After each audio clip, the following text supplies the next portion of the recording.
ஏய் காய்ஸ், இன்னைக்கு நம்ம வரலாற்றில் நடந்த ரொம்பவே கொடுமையான தண்டனைகளை பற்றி தான் பார்க்க போகிறோம். இன்றைய காலகட்டத்தில் பார்த்தீங்கன்னா லண்டன், துபாய் இந்த மாதிரி பகுதியில் கேனியன்ட்டு ரொம்பவே கொடுமையான தண்டனை ஒன்று இருக்கும். கேனியன்னா வேறு ஒன்றும் இல்லை, நம்மளோட பின்புறத்தை அவுத்து சாட்டையால் அடிப்பாங்க. அது பேர் தான் கேனியன். ஆனால் இன்னைக்கு கொடுக்குற இந்த தண்டனை பார்த்தீங்கன்னா கொசு கடிக்கிற மாதிரி தான். நாம் முன்னோர்கள் பார்த்தீங்கன்னா இதை காட்டிலும் மோசமான தண்டனைகள்னு கொடுத்துருக்காங்க. அதை பற்றி தான் இன்றைக்கான நம்ம வீடியோஸில் பார்க்க போகிறோம். வீடியோக்குள்ளே போகிறதுக்கு முன்னாடி நீங்கள் இன்னும் நம்ம சேனலில் சப்ஸ்கிரைப் பண்ணலான்னா மறக்காமல் சப்ஸ்கிரைப் பண்ணிட்டு பக்கத்தில் இருக்கிற பெல் ஐக்கான் பட்டனை கிளிக் பண்ணிக்கோங்க. அப்போ தான் நாங்கள் போகிற வீடியோஸ் எல்லாமே உங்களுக்கு டெய்லியும் நோட்டிஃபிகேஷனில் வரும். நம்ம பார்க்க போகிறது மில்க் அண்ட் ஹனி எஸ்கேப்சம். இந்த பனிஷ்மெண்ட் வாங்கினவங்கள ஃபஸ்ட்டு போட்டில் படுக்க வைப்பாங்க. படுக்க வச்சதும் அவங்களோட உடம்பை மட்டும் கவர் பண்ணிவிட்டு அவங்களோட கையில், காலில், தலையில் பார்த்தீங்கன்னா தேனை ஊற்றுவாங்க. தேனை ஊற்றி கொஞ்சம் நேரத்தில் பார்த்தீங்கன்னா பக்கத்தில் உள்ள எல்லா தேனீக்களும் பார்த்தீங்கன்னா அந்த தேனை சாப்பிட்றப்ப அவங்களையும் சேர்த்து கொன்றுமா. வரலாற்றில் நடந்த ரொம்பவே கொடுமையான தண்டனைகளில் பார்த்தீங்கன்னா இதுவும் ஒன்று. அடுத்ததாக நம்ம பார்க்க போகிறது பிரேஜன் புல்ஸ். தப்பு பண்ண கைதியை பார்த்தீங்கன்னா இந்த மாடு வடிவில் இருக்கிற இரும்பு பெட்டிக்குள்ளே போட்டுருவாங்க. அப்படி போட்டதும் கொஞ்சம் நேரத்தில் பார்த்தீங்கன்னா அடியில் நெருப்பை பற்ற வைப்பாங்க. இந்த ப்ராசஸ் பார்த்தீங்கன்னா குறைஞ்சபட்சம் 5 இருந்து 7 மணி நேரம் வரைக்கும் ஆகுமா.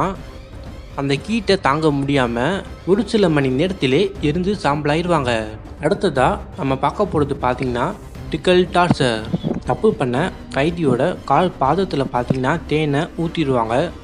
ஊற்றி கொஞ்சம் நேரத்தில் பார்த்தீங்கன்னா 2 ஆடை கூட்டுட்டு வந்து அவங்களோட காலை நக்க விடுவாங்க. ஸ்டார்டிங் இது பார்க்க கூசுற மாதிரி இருந்தாலும் போக போக பார்த்தீங்கன்னா நரக வலியை தருமா. அடுத்ததாக நம்ம பார்க்க போகிறது அயன்ச டார்ச்சர். இந்த பனிஷ்மெண்ட் வாங்கினவங்களை பார்த்தீங்கன்னா கூர்மையான சேலில் உட்கார வைப்பாங்களாம். இந்த பனிஷ்மெண்ட் நான் சொல்லணும்ட்டு தேவையே இல்லை.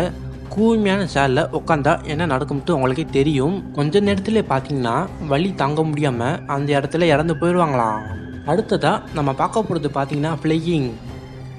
தப்பு செஞ்ச குற்றவாளியை பார்த்தீங்கன்னா ஃபஸ்ட்டு ஒரு பெஞ்சில் படுக்க போட்டுருவாங்க.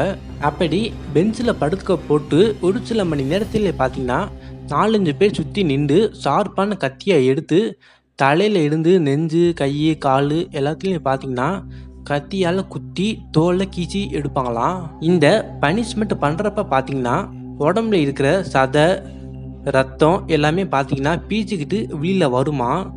அதனால தான் இந்த உலகத்தில் பார்த்தீங்கன்னா ரொம்ப ரொம்ப மோசமான தண்டனைகளில் இதுவும் ஒன்று. அடுத்ததாக நம்ம கடைசியாக பார்க்க போகிறது பார்த்தீங்கன்னா பைனம் குயில். தப்பு செஞ்ச குற்றவாளியை பார்த்தீங்கன்னா ஒரு சாக்கு மூட்டைகளை போட்டு அவங்களோட கை காலில் பார்த்தீங்கன்னா கட்டிடுவாங்க. அது கூட சேர்த்து பார்த்தீங்கன்னா கோழி, விஷ பாம்புகள், அதுக்கு அடுத்தது நாய்களை கூட அதே சாக்கு மூட்டைகளை போட்டு கட்டிடுவாங்க. இதனால என்ன நடக்கும்னு பார்த்தீங்கன்னா அந்த சாக்கு மூட்டைக்குள்ளே இருக்கிற விலங்குகள் பார்த்தீங்கன்னா பயத்தாலேயே ஒன்றுக்கு ஒன்று அட்டாக் பண்ண ஆரம்பிக்கும். அதனால சாக்குக்குள்ளே இருக்கிற யாராக இருந்தாலும் விலங்குகளிடம் அடிபட்டு இறந்து போயிடுவாங்க. சரி காய்ஸ், இந்த தண்டனை கொடுக்கறது சரியா தவறான்றதை மறக்காமல் கமெண்ட் பாக்ஸில் சொல்லிடுங்க. இன்றைக்கான வீடியோஸ் முடிஞ்சிச்சு. அடுத்த ஒரு சூப்பரான வீடியோஸில் வந்து சந்திக்கலாம். அதுக்கு நீங்கள் நம்ம சேனலில் வந்து சப்ஸ்கிரைப் பண்ணி வச்சுக்கோங்க. அப்போ தான் நாங்கள் போடுற வீடியோஸ் எல்லாமே நீங்கள் உடனே பார்க்கலாம். சரி, அடுத்த ஒரு வீடியோவில் வந்து சந்திக்கலாம். பாய்.